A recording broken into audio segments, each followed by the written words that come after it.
आपके लिए गिफ्ट दिया भेजा है किसी ने और आप पहचानिए ये गिफ्ट किसका हो सकता है। मंगाओ गिफ्ट लाइए भाई। उफ माय गॉड।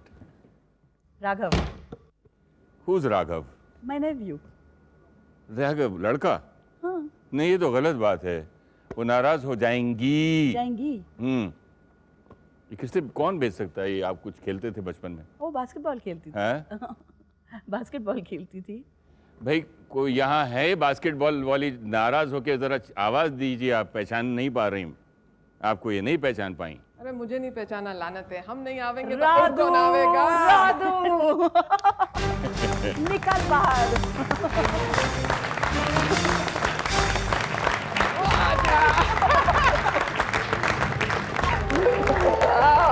अभी तो गुंजाइश है, बाहों में आ जाती है। तेरी भी गुंजाइश है अभी। My very dear friend. आप दोनों को देख के ऐसा लगता है कि आप खास खास खास दोस्त हैं, बहुत प्यार है। तभी जबरदस्त। इसीलिए पहचाना नहीं है। हैं? ये आप ऐसी हरकतें करती ही नहीं है। जब पहले करती थी तो मुझे पता, अब ये तो इतनी है मतलब जबरदस्त। I thought you some model और समबडी एल्स। अच्छा ये आपके बचपन में सुना ये नाक, आपके नाक में ये कपड़े? Actually that is how I met her. याद है तेरे को? मैंने तुझे डांटा था।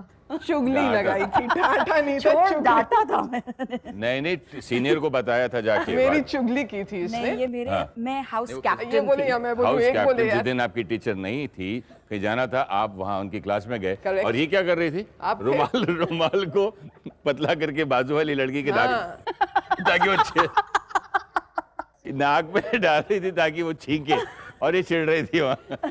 मगर उस जमाने में हम लोग ऐसी भोली भोली नादान सी हरकतें किया करते थे। आप- तो लड़ाई झगड़े में हमारी दोस्ती हो गई, दुश्मनी रह गई। आपने एक बात मुझे बताई थी कि ये कुछ मुद्रा उद्रा करके बहुत लोगों को हंसाते हैं। वो जरा आप हमको दर्शकों को इनका ये जो हिलेरियस साइड, इनका ये हंसता हुआ हम लोग देखते हैं, वो सीरियसली गाना वाना गाते हैं ऐसे। अजय मैं पहले सोचता था यार ये बहुत सीरियस होंगी, बात नहीं करेंगे। किसने कह दिया मैं सीरियस अरे नहीं नहीं। हूँ? बिल्कुल हूँ मैं। बिल्कुल मेरे serious है। चश्मे पहन फिर पता चलेगा यार। हाँ बिल्कुल सीरियस है ये। क्या कह रहे थे आप? अब आप प्रोफेसर लग रही हैं बिल्कुल। आप बिल्कुल यू नो आपको एक बात बताऊं मैं। जी। जब इन्हें शुरू में कॉन्सर्ट करनी शुरू करी दिल्ली में, ये इतनी तो सीरियस है, तो हम लोग को इमोशनल ब्लैकमेल करके आना जरूरी है क्या? मतलब फैमिली और फ्रेंड्स नहीं आएंगे, आना जरूरी है। वो तो समझ में आता था कि साथ में डंडा लेके आइए। और डंडा क्यों? पिछले वाली सीट पे मुझे बैठा दिया जाता था कि जो भी जरूरत करे सीट से उठने की, डंडा दे के वापस पहुंचा देना। इतनी तो सीरियस है।